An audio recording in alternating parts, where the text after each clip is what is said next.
Ողջույն բոլորին, եթերում կրկին The Point-ն է, խնդրում ենք լայքեք, բաժանորդագրվեք, սեղմեք զանգակի կոճակը, գրեք մեկնաբանություններ, մոտիվացրեք մեզ, որպեսզի ձեր համար ամեն շաբաթ թողարկումներ պատրաստենք։ Այսօր ես ու Հայկը երևի մի քիչ կխոսենք, որովհետև մեր հյուրը մարդ է, ում խոսելուց անձամբ ես հաճույք եմ ստանում, Վահան Վարդապետյան։ Մեր հյուրը մարդ է, ում պետք է ավելի շատ լսենք սովորելու համար։ Ճիշտ ասած, պարոն Վարդապետյան, որոշել էինք մի քիչ ձեր մասնագիտականից խոսենք այսօր, որովհետև մեզ էլ հետաքրքիր է ձեր մասնագիտականը։ Հետո հասկացանք, որ քաղաքական գինեկոլոգիայից կարելի է խոսել այսօր։ Ես ճիշտն ասած չեմ էլ պատրաստվում այս երեկոյի ընթացքում իմ մասնագիտության հետ կապված խոսել, որտեղ հրավերքը եղել է բացարձակ ուրիշ նպատակով, եւ խնդրեմ ցանկացած հարցի շուրջ, բայց իհարկե ես իմ մասնագիտական ասպարեզը այնքան լուրջ եմ գնահատում, որ դա առանձին խոսակցության թեմա է, թեև քաղաքականությունը եւ արվեստը եւ այդ ոլորտները նույնպես լուրջ թեմաներ են։ Չեք կարծում, որ քաղաքականությունն ու բժշկությունը իրար նման են, օրինակ, մանավանդ հայկական քաղաքական դաշտում, երբ որ պետքա դիագնոզը ճիշտ տաս, որ բուժումը ճիշտ լինի։ Գիտեք ինչ, ցանկության դեպքում բոլոր ոլորտների մեջ էլ կարելի է զուգահեռներ դիտել, գտնել, եւ այո, ընդհանրապես, եթե մենք ուզում ենք ճիշտ եզրակացության հանգել, թե բժշկության մեջ, թե մշակույթում, թե քաղաքական ասպարեզում, պետք է ճիշտ ախտորոշել, բուն պատճառները գտնել, որ հետո մեր իրականացրած բուժումը կամ մեր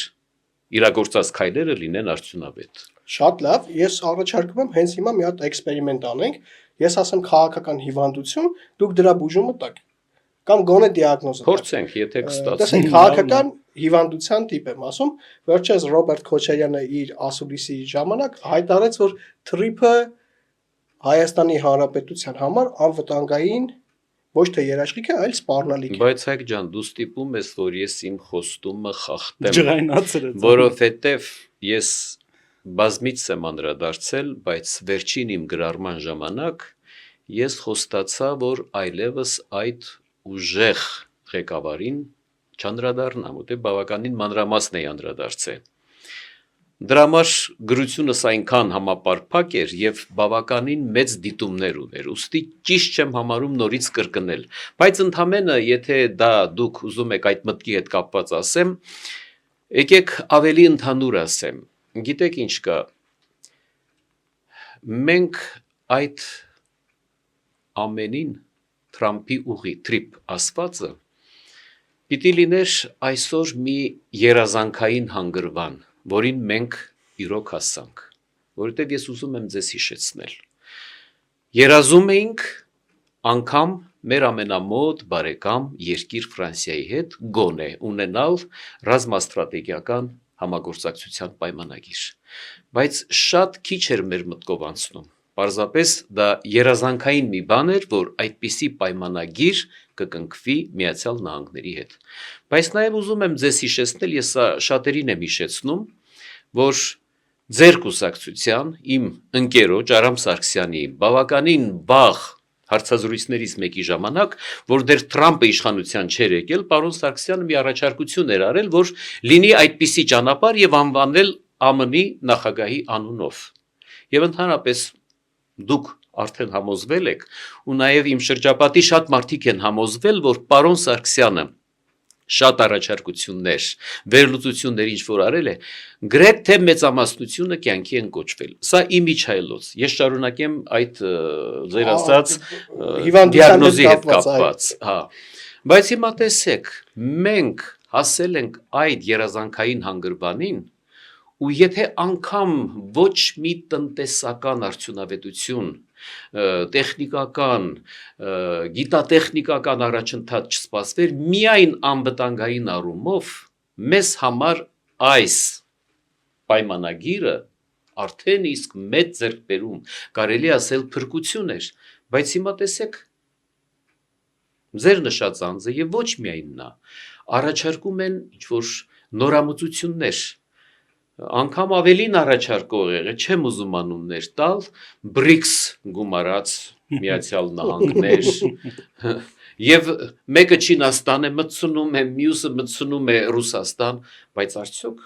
մենք չենք հասկանում, որ դրանց նպատակը ուղղակի փչացնել այս ամենը, մի հատ ժողովրդական խոսք է, փոզմիշանել, չէ, փչացնել, վարի տալ, իրանք դրա համար էլ կոչված են։ Հենց նրանք այն անձիկ են, այն ուժերն են, որոնք պատվերով, իսկ ոմանք են ոնց որ ասում են, ենթագիտակցաբար են զգում այդ պատվերը, նրանց պետք է չի պատվեր տալ, նրանք ուզում են դա անել։ Եվ ահա նրանք առաջարկում են վերահսկողական նպատակով մասնակցություն BRICS-ի, մասնակցություն Չինաստանի եւ այլն։ Այո, ես սա ավելի շատ կախտորոշեի ոչ թե շեղվածություն, սա ուղղակի չարանենք մտայնություն է, տեսեք ինչ ճիշտ ախտորոշեցի, սա չարանենք մտայնություն է խափանելու այն, գիտեք, դա բարձրագոչ թող չհնչի, դարակազմիկ, մեծ, եթե մենք իրոք կյանքի կոչենք, եւ կարծես արդեն դրա նշանները ես տեսնում եմ, դուք տեսնում եք, արդեն եւ փոխնախագահի սպասվելիք այցը, դրանից առաջ արդեն խմբեր են գալիս, աշխատանքային խմբեր, տեղազննության, ամեն ինչը, այնպես որ բերեք սրանով բավարարվենք։ Լավն էր դիագնոզը, բուժում եթե կա, կհամարեք։ բուժում կա, պարոն Վարդապետ։ Հիմա ես ձեզ ասեմ, բուժումը այստեղ պետք է լինի բազմամիլիոն մասնակցությամբ։ Տեսեք ինչ է տարկիր միտք ստացվեց։ Այսինքն, այստեղ բոլորս պիտի աշխատենք, բժիշկներ, սանիտարներ մեր հասարակության։ Այսինքն ո՞նց ենք աշխատելու, տղաներ։ Մեզանից ամեն մեկը պետք է ակտիվորեն կարողանա գործի լցվել, որպիսի կանխի նմանատիպ ուժեղ ղեկավարների ճակերտավոր, նմանատիպ ուժերի սպասվելիք մուտքը եւ ընդհակառակը պետք է կարողանանք նախապատրաստել նրանց հրաժեշտը։ Իսկ դրա համար ես միշտ ասել եմ, որ ամենակարևորը սպասվելիք ընտրություններում ընդդիմափոխության հաջող գործընթացն է լինելու։ Մենք պիտի կարողանանք ընդդիմափոխություն իրականացնել։ Եվ չգիտեմ, դուք իմ հարցազրույցները երևի ուշադրությամբ անշուշտ հետևել եք, ես անընդհատ որպես հանգուցային միտք նշել եմ այդ գաղափարը, նշել եմ, որ պետք է կարևորը անել ընդդիմափոխություն, եւ դրա համար անգամ ես առաջարկություն էլ ունեի, որը հնչեցրել եմ։ Մեր կառավարության ղեկավարը, մեր վարչապետը առաջ բավականին հաճախ, ես վերջերս կարծես արդեն ոչ, իսկ մի անգամ ինքը նույնիսկ ասեց, որ այլևս այդ հրավերը չի անելու։ Խոսքս բանավեճի հրավերի մասին էր, որտեղ ինքը շատ հաճախ նախկին նախագահներին առաջարկում էր բանավեճ, եւ այդ ամեն առաջարկության ժամանակ ես այլայլվում էի ու անդադար ասում էի, դե հերիք է։ Ինչի հերիք է, որովհետև պետք չէ այդ անձանց արթնացնել, վերակենդանացնել, արժևորել, եւ եթե նրանց հետ բանակցություն նշանակում է նորից նրանց համարում ենք հանգուցային, կարևոր, կենտրոնական, որպես ընդդիմություն, ընդհակառակը պետք է հրաժեշտ տալ, այդ մարդիկ պիտի որտեղ որ կանչվում են, գնում, գալիս են, դա է նրանց տեղը, ոչ թե գալ եւ բանակցությունների մասնակցել։ Եվ վերջապես նորից ուզում եմ շեշտել, որ դա ոչ միայն իմ, մեր հասարակության, մանավանդ գիտակից հասարակության պահանջն է, որ կայանա վերջապես գաղափարական բանավեճ։ Այդ գաղափարական բանավեճի ժամանակ բախվեն կողմնորոշումներ, դիրքորոշումներ, մտքեր, որ մարդիկ կարողանան լսել առաջարկներ։ Գիտեք ինչ, ես մի անգամ ասեցի նեղ ընկերական շրջապատում միջև եթերով հնչեցնելը։ Ասեցի պատկերացրեք, լինի բանավեճ Արամ Սարգսյանի հետ, այդ մտքերը հնչեցնի, տնտեսական ծրագրերը, տարբեր մոտեցումները, կողմնորոշման, արևմտյան եւ այլն, այսպես շատերը նայեցին ինձ, ասեցին, գիտեք, մենք դեռևս Շվեյցարիա եւ Ֆրանսիա չենք, որ այդպիսի քաղաքակիրթ գաղափարական բանավեճ ընթանա։ Մեր ժողովուրդը սիրում է, որ ընդդիմությունը պետք է անպայման հայոյի, պետք է անիծի, պետք է ինչ-որ քայլեր անի, որից եւ իրոք մենք եթե սրանց համարում ենք ընդդիմություն, ապա խնդրեմ, մենք անընդհատ ստանում ենք հարվածներ մեր պետականությանը։ Այդ հարվածը մենք ստանում ենք։ Հիմա գիտեք ինչ, Ես ճիշտ ասած քիչ երևի Խոսեք, չթողեցի դուք խոսեք, մենք այս ֆորմատով բայց տեսեք ես ինչ եմ ուզում հիմա ավելացնել ես օրինակ գտնում եմ որ ժողովրդավարությունը պաշտպանության աջակցության կարիք ունի եւ չի կարելի այսպես միջև վերջ ազատորեն ժողովրդավարություն խաղանել վտանգելով իրական ժողովրդավարությունը եւ հետո անգամ կործանարար հարված ստանալ եթե մենք մեր ժողովրդավարությունը հարվածի տակ դնենք ուրեմն իմացեք որ հարվածի տակ ենք դնում նաեւ խաղաղությունը հարվածի տակ ենք դնում նաեւ մեր պետականությունը տարածքային ամբողջականությունը ուրեմն մենք շռայլություն թույլ տալու իրավունք չունենք եւ ահա այդ ուժերը որոնց դեմ մենք մեր հասարակության գիտակից ակտիվ մասը պայքարել է հասել է իշխանափոխության ժողովրդավարության որոշակի աստիճանի հիմա այդ ուժերը այլ երկրի դրդմամբ օգնությամբ օգտվելով ժողովրդավարության այսպես ասած հնարավորություններից պիտի գան լծվեն այստեղ եւ վտանգեն մեր պետականությունը ես այդպիսի ժողովրդավարությունը համարում եմ թուլություն բայց ճիշտ հասկացեք ես կոչ չեմ անում որ մենք սահմանափակենք ժողովրդավարությունը ընդհակառակը ես առաջարկում եմ զուգահեռ օրենքի ուժը օրենքը խստացնել օրինականությունը եւ գիտեք ինչ է նշանակում թույլ տալ ընդրական գործընթացների մասնակցեն ուժեր որոնք դրսի գումարներով պետք է այստեղ գործընթացներ սկսեն մարդիկ որոնք այստեղի քաղաքացիություն չունեն եւ վերջապես ուժեր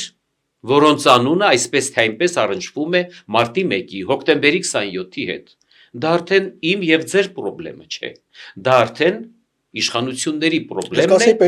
պետության այո կիրառել օրենքի խստությամբ եւ որևէ մեկը իրավունք չունի բողոքել եւ ասել որ սահմանափակվում է ժողովրդավարությունը բացարձակապես Մոլդովայի փորձը դեռ թարմ է եւ ոչ միայն Մոլդովայի Վազգեն ջան ոչ միայն Մոլդովայի դուք տեսեք բաց հայտարարվում է $165 միլիոն փափուկ ուժի համար Իսկ ինչ բան է Իդեպ դուք ԱԿՄ-ից եկաք երկրորդ թեմային պարոն Վարդապետյան եւ շատ սիրուն ստացվեց այդ Լավրովը ձեզ կհամարեր սեպարատիստ հավանաբար ձեզ կհամարեր Ռուսաստանի դեմ Հայաստանի հասարակությանը մղող գործ չի, որովհետև այսօր հայտարարել է, որ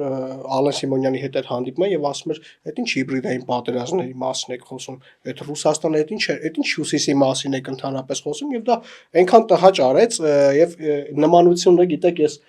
Ընդ որում ընդունում եմ նաև ձեր խորհուրդը թողելու եմ Քոչյանին, բայց մի համեմատություն անեմ, ես երբ որ տեսա Ռոբերտ Քոչյանին Արարատ լեռան պատկերի տակ նստած, գիտեք ինչ հիշեցի։ Դա Ֆրոյդ է, գիտեք։ Բայց գիտեք ես ինչ հիշեցի։ Չէ, գիտեք ես իմ բան ձեզ ասեմ։ Ով դնում է անվանում, ենթադրենք ուժեղ, ուրեմն իմացեք, որ նա երազում է ուժեղ Երևա իրականում շատ թույլ է։ Ով դնում է Հայաստան, ուրեմն Հայաստանից այնքան հեռու է, որ պիտի այդ Հայաստանով ինքը ինքնահաստատվի։ Հասկանալի է։ Այստեղ հոգեբանական պահեր կան, որ մատնում են։ Եվ վերջապես, գիտեք ինչ, մենք պիտի հասկանանք, որ մեր երկիրը, մեր կառավարությունը, մեր ղեկավարությունը պետք է ուժեղ լինի ինտելեկտով, ժողովրդավարությամբ, աշխարհայացքային մոտեցումներով, ոչ թե բռնակալական հակումներով, սահմանափակությամբ, դա ուժի ցուցանիշ չէ այս ամենը, բայց ես առաջի անգամ լսեցի, այն էլ ձեզանից, որ անգամ ես կարող է սեպարատիստ ինքը այդ տրամաբանության մեջ կասել հաստատ, ես չեմ ասում, բայց ինքն էլ է սիրում Արարատը նկարել, հիշում եք, Լավրովը մի հատ նկար ունի, ինքն էլ է այդպես բաների հակումներ ունի։ Ես ավելին ասեմ, տեսեք, շատ եմ սիրել ու շարունակում եմ սիրել ռուսական մշակույթ, ռուս անճարեղ կոմպոզիտորների գործեր, ռուս հրաշալի երաժիշտներ։ Ես անգամ կարող է երկիր գնամ, ազգությամբ ռուս հրաշալի երաժիշտների կատարումները լսելու, որոնց հետ անգամ ես կապ եմ հաստատել, անձնական կապ եմ հաստատել, ինձ համար պաշտելի երաժիշտներ են, բայց քանի որ այսօր մեր խոսակցությունը չի առնչվում այդ ոլորտին, չեմ ուզում խորանալ, անձնավորել, բայց իհարկե ռուսական մշակույթը շատ բարձր է, ես ռուս մտավորականության մեջ շատ հրաշալի մարդկանց եմ ճանաչում, բայց թե պիտի ասեմ, որ ինձանից ավելի խիստ իրենք են արտահայտվում և գնահատում այսօրվա իրենց կառավարիչներին։ Եվ գիտեք ինչ, ոչ մեկը երևի թե Ռուսաստանին ու ռուս ժողովրդին այդքան վնաս չի բերել, դա արդեն իսկ պարզ է և հետագայում դա ապացուսման կարիք էլ չունի, դա համոզիչ մի բան է։ Այդպիսի վնաս սեփական երկրին, սեփական ժողովրդին չեմ պատկերացնում, անվերադարձ թուլացնել երկիրը, անվերադարձ։ Եվ այսօր մենք մեզ մեղադրենք, մեզանից յուրաքանչյուրը, հետո գիտեք ինչ, այսօր որ մեր ժողովուրդը, մանավանդ մեր ժողովրդի այն հատվածը, որ անուղղելի եղել են ռուսամետ, ռուսասեր, անգամ դրանց հասկացող մասի մոտ կա խորը հիասթափություն։ Եվ գիտեք ինչ կա, ես իմ վերջին նյութին նորից ստիպեցի անդրադառնալ, եթե այդ ուժեղ ղեկավարներով և այսօրվա այդ կադրերով պիտի Ռուսաստանը այստեղ գործընթացներ անի, դրանցով ավելի սրվելու են հակառուսական տրամադրությունները, միանշանակ։ Հետո գիտեք ինչ, ասում եք, ես չեմ իհարկե հետևել, որ իբր զարմացել է հիբրիդային, պատերազմը։ Ասեց այդ ինչ խոսակցություններ են հիմա ձեր մոտ։ գիտեք ինչ, մենք երեքով հիմա եկեք վեր լուծենք։ Այս ամբողջ գործընթացը այնտեղից ինչ որ Լավրովը կամ այն կինը, որ միշտ խոսում է, Զախարովան, բայց այսօր մի հոգի էլ է միացել իրենց դե շատերը կլինեն, հիմա պատկերացրեք, այդ անձիկ մեզանից պաշտպանում են հայաստանյաց առաքելական եկեղեցին, մեզանից պաշտպանում են, ներեցեք դուք զբաղվեք ձեր եկեղեցու հարցերով, ձեր ժողովրդավարության հարցերով, ծիծաղելի է, չէ՞։ Եվ երկիրը իրենց գտնվելով այսպիսի ծանր պատերազմական ճգնաժամային իրավիճակում դեռ 165 միլիոն դոլար հատկացնում են այստեղ ինչ որ հիմա այդ հիբրիդային պատերազմն էլ այսպես մեր ունկնդրի համար թող հանելուկ չթվա, մենք հայել այդ պատերազմի մեջ ենք, տղաներ, ուղղակի հիմա երևի թե ալիքը սրվում է, բարձրանում է միջև ընտրական գործընթացները և նպատակը որն է, տագնապ, խուճապ, ընդհարումներ երևի, նմանատիպ բաներ անցկացնել, դա է նպատակը հիբրիդային պատերազմի, այսինքն, երբ որ Ռուսաստանում, հատկապես Մոսկվայում, որևէ խումբ կանգնել, հավաքվել, միտինգ անել չի կարող, այսօր այնտեղ ես նկատեցի ինչ-որ ստորագրություններ, գոռում են, ինչ-որ ցույց են անում, արդեն սա պարզ է, այո, հենց դա հիբրիդային պատերազմն է, ուրեմն և մեր հասարակությունը, մեզանից յուրաքանչյուրը, պիտի շատ ուշադիր նախանձախնդիր լինի, որպեսզի որևէ ծագման այդ ռուսական, ռուսաստրկամետ ծագման որևէ մանդատ պարլամենտում լինի սակավ կամ ընդհանրապես չլինի։ Սա պետք է լինի բոլորիս և հատկապես կառավարության ուշադրության ներքո։ Գերազանց ձևակերպում էր, գերազանց էր։ Մենք էլ իրար գով ենք, քանի որ այդ հիասթափությունից խոսք գնաց, պարոն Վարդապետյան, երևի հետևել եք դատերին Ադրբեջան, Բաքվում դատերին հայ ռազմագերիների, ու այդ հիասթափության ամենամեծ դրսևորումը, ամենավերջի պիկը հիասթափության հենց այդ եմ կարծիքով, որ հայերը Բաքվում դատվեցին, այդ ձեր ասած Ռուսաստանի կառավարության պատճառով, հիմնական պատճառը ես այստեղ մի քիչ ուզում եմ շատ ավելի նուրբ ձևակերպեմ իմ մտքերը, ով էլ լինեն, թերևս չեմ ասի, որ իմ դրական վերաբերմունքին արժանացած մարդիկ են եղել դրանք, բացարձակապես ոչ, որտև կեղծել, թաքցնել չեմ կարող, բայց նաև ծանր է բոլոր դեպքերում, երբ մեր ազգի ներկայացուցիչը դատվի ոչ թե մեր երկրում, այլ հարևան երկրում, որի հետ մենք ժամանակին ունեցել ենք հակառակորդ ճշնամական հարաբերություններ։ Դա յուրաքանչյուր հայի արժանապատվություն պետք է որ վիրավորի, եթե մարդ ունի նորմալ զգացողություն։ Հետևաբար ես ունեմ շատ ծանոթներ, երբ որ նայում եմ եւ գրում են, դա ինձ դուր չի գալիս։ Ինձ դուր չի գալիս, որ չարախնդում են, տեղն է դրանց եւ այլն, այդ բաները ինձ դուր չի գալիս։ Իրանք լինեին այստեղ ուրիշ բան։ Ներողություն։ Ով ուզում է լինեն, նորից եմ ասում, չարախնդալ, ուրախանալ դա բոլորիս կողմից դատապարտելի երևույթ է, կարծում եմ դուք ինձ հետ Իհարկե համաձայն ենք։ Բայց նաև չեմ կարող այստեղ գտնվող այն մարդկանց, ովքեր այսօր ուզում են այդ 165 միլիոն դոլարները եւ ընդհանրապես միջև հիմա որ օգտվել են, ինչու մի հատ չեն դիմում այդ երկրի իրենց պաշտելի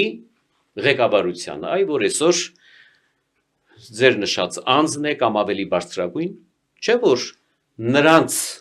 ջանքերի այսպես ասած շնորհիվ են այդ մարդիկ հայտնվել Բաքվում։ Մանավանդ որ ասում են անձնական կապեր ունեն, բայց մյուս կողմից էլ ինձ լավ եմ զգում, որ այդքան խոսում են Եվրոմիության դեմ, եվրոպական արժեքներ եւ այլն, բայց ելի իրենք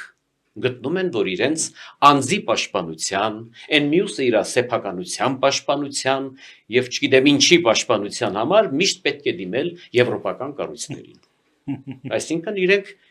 ցույց են տալիս իրենց հակասական, պարադոքսալ, ողորմելի վիճակը։ Էլի լավ դիագնոզ է։ Էլի շատ լավ դիագնոզ է։ Դա չէ, եթե դիագնոզի անցնենք, որ անձի երկությունը դա շիզոֆրենիա է։ Այսինքն հակասում է մարդը ինքը իրեն, երկություն կա անձի։ Պարոն Վարդապետյան, մի շատ լավ բան ասացիք ու ես մի խոսույթ հիշեցի, որ մեր ժողովրդի մեջ կար։ Հա, բայց ես այս թեման ներողություն Հայկ ջան ավելի ամփոփիչ ասեմ, հետևապես եթե այս մարդիկ մենք ուզում ենք իրենց տեսնել ազատագրված եւ շարունակությունը մեր երկրի դատական ատյաններում, ուրեմն դարձյալ դա պետք է անի մեր այսօրվա իշխանությունը եւ եվրոպական կառույցներ Միացյալ Նահանգներ։ Այսինքն լուծումը նորից գալու է այնտեղից, բայց մի բան եմ զարմանում, գիտեք, այն 4 մեր գերիները, որ ազատվեցին, ինձ մի պահ թվաց, թե ինչպիսի ցնծություն, ինչ ուրախություն պիտի լինի, մանավանդ այն մարդկանց կողմից, ովքեր որ դատապետում էին եւ սպասում էին վարկյան առաջ, բայց ես հակառակ բանը նկատեցի։ Քանի որ իշխանությանը հաջողվել էր այդ 4 հոգուն վերադարձնել, երևի թե իրենց խոսակցությունը արդեն ավելի խոցելի էր, իրենք բացարձակ չդրսևորեցին որևէ ուրախություն։ Ու 4 սովորական մարդիկ էին։ Այո, բայց ես նույնիսկ հիմա եմ ասում, կարող է Հայաստանի իշխանությանը կամ ընդհանրապես այդ ամերիկյան, եվրոպական հիմա էլ փոխնախագահ ինչ որ բան ստացվի, բայց իրենք վատ զգան, որ նորից իրենց կողմից ոչ համակրելի կառույցների, երկրների կողմից դա ստացվեց։ Ես այդ վախտել ունեմ։ Ֆիքսենք, որ այն ինչ լավ է մեր ժողովրդի համար, վատ է իրանց համար։ Դե ես ուզում եք մի հատ օրինակ էլ բերեմ։ Իհարկե, հետաքրքիր օրինակ բերեմ հիմա։ Դուք ես օրինակ պարոն Սարգսյանի հետ քանիցս քննարկել եմ եւ շատերս գիտենք մի քանի անգամ Ֆրանսիայի նախագահը Էմանուել Մակրոնը կարողացել է իր կապերի շնորհիվ Միացյալ Նահանգների եւ այլն կանխել պատերազմական գործողությունները։ Բայց մեր հասարակության այդ հատվածը երևի նկատելով, որ Մակրոնը աջակցում է Հայաստանի այսօրվա կառավարությանը, վարչապետին, ուրեմն տրամադրվում են Մակրոնի դեմ, սկսում են չարախոսել, Մակրոնի եւ կնոջ հարաբերություններն են սկսում մեկնաբանել, անգամ չգիտեմ, կհիշեք Ֆրանսիայի դեսպանատան մոտ հավաքներ արեցին, ինչ որ պաստառներ եւ այլն, որից ես այլայլված մի նյութ գրեցի։ Եվ ինչ գրեցի։ Ասում եմ, գիտեք, կարող է Ֆրանսիայի քաղաքացին, անգամ ֆրանսահայը դժվոհի Մակրոնի դեմ, բայց Հայաստանի ժողովուրդը հայաստանցին ապերախտություն անի եւ ռուսական, այ հիմա ինչ եմ ասում նորից, ռուսական տրամադրելով ինքը այդպիսի Մակրոնի դեմ, հիմա նույնը տեսեք, վարչապետը նստել էր Թրամփի Տրամփի կողքը, կողքին։ անգամ շատերը սկսեցին Թրամփի մտավոր ունակությունները, խայթել, վատ բաներ, սա ինձ համար նորից ծիծաղելի է, նորից ծիծաղելի։ Գիտեք ինչ կա, այսօր մենք պիտի օրհնենք Աստծուն, որ այսպիսի պայմանագիր է կնքվել, եւ նորից եմ ասում, անգամ եթե տնտեսական այդ շահը, եկամուտները, իսկ եթե մենք ճիշտ շարժվենք, այդ դրա լավ բացատրությունը միշտ տալիս է Արամ Սարգսյանը։ Ուրեմն տեսեք ինչքան կիսահաղորդիչներ, արհեստական բանականություն, միջուկային ռեակտորներ եւ ընդհանրապես գիտության տեխնիկայի զարգացում թռիչքաձև։ Վերջապես 21-րդ դար մտնելու շանս ունի։ Էլ չեմ ասում ամենակարևորը, անվտանգություն, անվտանգություն։ Եվ արդյոք դա հենց անվտանգություն չի։ Այն ինչ որ դուք թելադրում Օրինակ գիտեք ինչ, երբ որ թվարկեցիք նույն օրը անվտանգությունը։ այդ պայմանագրերը ստորագրվեցին երկկողմ եւ եռակողմ Վաշինգտոնում օգոստոսի 8-ին, ինձ համար բնազդաբար ավելի կարևորվեց երկկողմ հայ-ամերիկյան, քան անգամ այդ նախաստորագրումն ու հետագայում որպեսզի ստորագրվի խաղաղության վերջնական պայման, որ շատ կարևոր է, բայց արդեն հայ-ամերիկյանը դա ինձ համար առավելագույն է։ Ժամանակին երազանք է։ Եվ գիտեք ինչ կա։ Այո, ես շատ եմ երազել ու բոլորս ենք երազում, որ մենք ունենանք հզոր դաշնակից եւ մենք աջակցություն ստանանք, որտեղ այդ հզոր դաշնակիցը ցանկացավ, որ մեր հանրապետությունը, մեր պետականությունը պահպանվի 22 թվականի հիշեք սեպտեմբեր, պահպանվի եւ ոչ միայն պահպանվի, այլև հնարավորություններ է ստեղծում, որ մենք տարածաշրջանում լինենք քրիստոնեության այստեղ հենարանը, դաշնակիցը եւ ուրեմն սրանից բխող բոլոր արդյունքներով։ Ձեր բոլոր ասածները հաստատում է J.D. Vance-ի այցը, որովհետև ոչ ավել ոչ պակաս Ամերիկայի փոխնախագահն է գալիս Հայաստան, ու այս պատմության մեջ ամենաբարձր պաշտոն ունեցող անձնա, որ գալիս է Հայաստան։ Եվ ինչը Vance-ը կգա, ես ուզում նաև սրա մասին էլ մեր հեռուստադիտողներին տեղեկացնենք, որ պետքարտուղարության գլոբալ ենթակառուցվածքների ու ներդրումների շուրջ գործակցության հիմնադրամի պատվիրակմամբ Հայաստանը այցելել արդեն ճարտարագիտախորհրդատվական ընկերություն, որը որ գնալու է եւ տեղանքում արդեն զննելու են թրիփուղու հետ կապված մնացած հարցերը, այսինքն ինչա դուրս գալիս, անկախ նրանից, որ այդ մարդիկ խոսեն, չխոսեն, միևնույն է գործընթացը գնում է եւ այդ գործընթացը այլևս անբեկանելի է։ Ու արագ առաջ շարժվում գործընթացը, որովհետեւ եթե ինչ-որ պահ կար, որ ես մտավախություն ունեի, որ մեր իշխանությունները միշտ դանդաղել են։ Մեջ կար այդ միշտ դանդաղել են, չէ՞ մեր իշխանությունները, բայց ԱՄՆ-ն չի նայում մեր իշխանությունների դանդաղելը։ Ես հիմա դանդաղելը։ զգում եմ, որ գործընթացները հաջորդաբար կայանում են։ Որովհետև Եվ ԱՄՆ-ն ընթացք է սա, ընթացք։ Ու գիտեք ինչ թե ծիծաղելի, հիմա էլ սկսել են ասում են այդ 42 կիլոմետրի վրա մեկը ինձանից հաշվետվություն էր պահանջում իմ նյութը որ գրել էի, ասում եմ, մի հատ բացատրեք այդ միլիարդները որտեղից պիտի լինի։ Հա, այդ միլիարդները, որտեղ հայտնի անձը ասել էր, որ 42 կիլոմետրի վրա այդ ոսկի են թափելու։ Հա, եւ Այն մարդով քանդել էր ոսկուց էր խոսում։ Հա, եւ խոսում։ հետո վեր են լուծում նաեւ թե էս ինչ բանա թուլափային շպրտում 20 քանի տոկոսը 7 ներեցեք։ Գոնե խոսեն այդ մարդիկ, դուք ամեն ինչը 100%-ով տվել եք, նվիրել եք, հանձնել եք, հիմա այստեղ գալիս են ենթակառուցվածքներ, այստեղ գալիս են ճանապարհներ, ներդրումները անում են, այո, սկզբից թող լինի 24-26%, հետո էլ վստահենք, որ բայց եկեք ընդունեն, որ 26%-ը սենց մեգա ասեցի, որ անգամ անվտանգության համար, անգամ առանց այդ տոկոսների արդեն իսկ սա անհրաժեշտություն էր։ Ու 26%-ը սենց մեգա նախագծի համար, 26% եկամուտը Հայաստանը չգիտեմ ոնց ծախսի։ Քանի որ լինելով մտքի մարդ, բժշկական, մշակույթի ասպարեզի մարդ, ես ուզում եմ բարեկամաբար եւ մեզանից սկսած մի սկզբունք պահպանենք, որ կարողանանք միշտ պահպանել մեր բարոյականությունը, դաստիարակությունը եւ գիտեք ինչ, մի լավ խոսք կա, այ հունիսի 7-ից հետո կյանքը Հայաստանում կանգ չի առնելու, պիտի շարունակվի։ Ու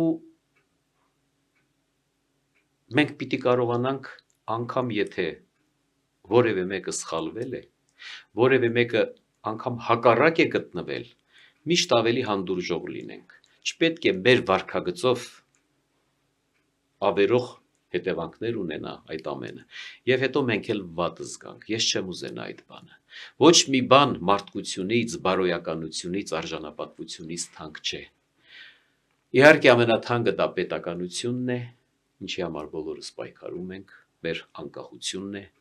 Ահա այս հարցում է, որ եւ մեր հասարակության ակտիվ գիտակից մասը, եւ քաղաքական ուժերը, ընդ որում այն քաղաքական ուժերը, որոնք որ պետք է նաեւ հանդես գան խորհրդարանում որպես ընդդիմություն։ Եվ ես չգիտեմ, իշխանությունը ինչքանով է շահագրգռված լինելու,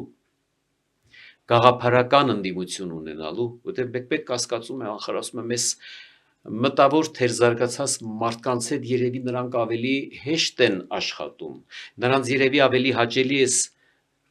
թերի եւ սահմանափակ մարդկանց հետ շփվել, որտեղ իրենք ավելի ազատ կարող են դրսևորվել։ Բայց չեն կատարելագործվում։ Բայց իրենք չեն կատարելագործվում։ Բայց նաեւ պիտի ասեմ մի բան։ Գաղափարական ընդդիմությունը երկրի զարգացման համար է անհրաժեշտ, դա նաեւ հետագա փոխարինողն է իշխանության։ Եվ նաեւ իշխանությունը միշտ պիտի զգա այդ գաղափարական ընդդիմության շնչառությունը։ Իսկ եթե պիտի գան հայոյողներ, անիծողներ, պետականությունը խարխլողներ, այդ ֆոնին կարող է իշխանությունը լինի հաղթող, բայց պետականությունը լինի շատ թուլացած։ Դուք ակամայից նաև այդ վերջի հարցին էլ անդրադարձեք, ես ուզում եի ձեզ հարցնել, արդյոք այս ընտրությունները լինելու են պատերազմի եւ խաղաղության մասին, թե նաև սրանք ընտրություններ են, թե ինչպիսի Հայաստան մենք պետք է ունենանք առաջիկա 10-15 տարում։ Գիտեք, չի կարելի դրանք առանձնացնել։ Եվ գիտեք ինչ կա։ Եթե մենք ազգային ժողովում նորից տեսնենք ռսաստրուկ, այդ բառը մի քիչ տհաճ է, բայց իրականում դա լավ է արտահայտում էությունը։ Եվ այլ երկրի շահերով առաջնորդվող ուժեր, մենք ուրեմն հարվածում ենք մեր ժողովրդավարությանը, բոմբ ենք դնում մեր պետականության տակ, էլ ինչ խաղաղության մասին է խոսքը։ Այսինքն ամեն ինչ փոխկապակցված է այստեղ։ Կարծում եմ համոզեցիք։ Շատ լավ ասացիք։ Ավելացնելու բան ունեք, պարոն Վարդապետյան։ Ես ուզում եմ պարոն Վարդապետյանին առաջարկ անենք, որ էլի ամես հյուր գալու, որտեղ կիսատ խոսակցությունն է։ Անպայման միշտ հաճելի է շատ երկար լսել։ Ամենաթեժ պահին է գալու, որ շատ Ես ավելացնելու չէ, գրեթե ոչինչ չմնաց, միայն պիտի իմ գոհունակությունը հայտնեմ նաև ձեզ, որտեղ ես շատ ուրախանում եմ, որ երբ այցելում եմ Հանրապետություն կուսակցություն, ես տեսնում եմ հրաշալի երիտասարդների հանձինս ձեզ, զգում եմ ուժ, եռանդ, թարմություն, գաղափար, նախաձեռնողականություն, ինչը շատ հաճելի է։ Ես չգիտեմ մյուս մեր քաղաքական ուժերը ունեն, բայց երևի յուրաքանչյուր քաղաքական ուժեր պիտի ունենա իր նման երիտասարդություն։ Դրա համար ես որ տեսնում եմ, շատ ուրախ եմ եւ ուզում եմ, որ դուք ավելի եռանդուն, գործին կպած եւ գիտեք ինչ, ես ձեզ նաեւ իմ փորձով ուզում եմ ասել, իհարկե դուք նույնպես այդ կարծիքին կլինեք, որ եկել եք այս քաղաքական ուժի ներկայացուցիչն եք դարձել, ես իհարկե անդամ չեմ, բայց երևի թե ավելին, որտեվ երկարատև ընկերական հարաբերությունները Արամ Սարգսյանի հետ ինձ համոզել են մի շատ կարևոր բանում։ Երբեք ես չեմ մտահոգվում, թե ուր եմ գտնվում եւ ում հետ եմ գնում։ Արդեն այդ համոզմունքը ես ունեմ, որտեվ անգամ իմ կողմից շատ հարգված մարդ լինի, անգամ հարազատ եղբայր լինի կամ բարեկամ լինի, եթե ես սկսեմ կասկածել, որ նա ինչ որտեղ իր շահն է առաջ տանում, իսկ ես այդ մարդը չեմ։ Ես եթե տեսա մեկի ազդեցության տակ կարող եմ հեղինակությունը վարկաբեկեմ, ես կարող եմ սկսեմ ճանապարհից հետ դառնալ, կարող եմ սկսեմ վիճել, ընթարվել, բայց այս պարագայում ես որևէ մտահոգություն չունեմ, աչքերս փակ կարող եմ գնալ, որովհետև այս տասնամյակները ինձ ապացուցեցին, որ Արամ Սարգսյանին երբեք չի հետաքրքրել ոչ պաշտոնը, ոչ այդ պատգամավորական մանդատը, միայն երկրի շահը, ամենտեղ Արամը եղել է միավորող, զսպող եւ գնահատող եւ միշտ չափի մեջ, միշտ, որը մարդկային իրոք մեծ արժանինքներ են եւ շատ հաճելի է եւ հպարտ եմ Արամի հետ ճանապարհ անցնելու համար եւ միշտ պատրաստ եմ ձեզ օգտակար լինելու։ Մեզ էլ իրավունք տվեցիք ասենք, որ մենք շնորհակալ ենք մեր ավագ ընկերոջ պարոն Վարդապետյանին, որ եկավ մեզ հյուր։ Շնորհակալություն շատ, շնորհակալություն մեր դիտողներին, այս երևի մեր այն եզակի հաղորդումներից էր, որ ես ու Հայկը քիչ ենք խոսել, որովհետև այս մարդը մարգարիտներ էր շարում, չէինք կարող ընդհատեինք։ Շատ շնորհակալություն, լայքեք, բաժանորդագրվեք, գրեք մեկնաբանություններ, կհանդիպենք։